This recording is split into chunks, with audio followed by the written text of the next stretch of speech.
আসসালামু আলাইকুম।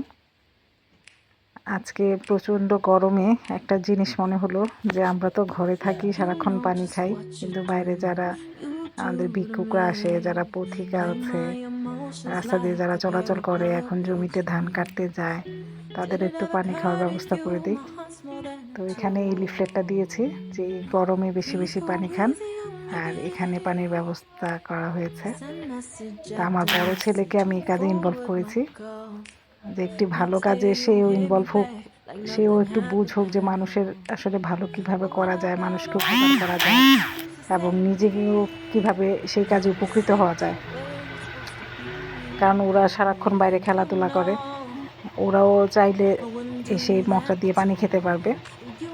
ঘরে যাওয়ার আলসেমিতে অনেক সময় ওরা পানি খেতে চায় না। এই তো আমার ছেলে সাহায্য করছে আমাকে।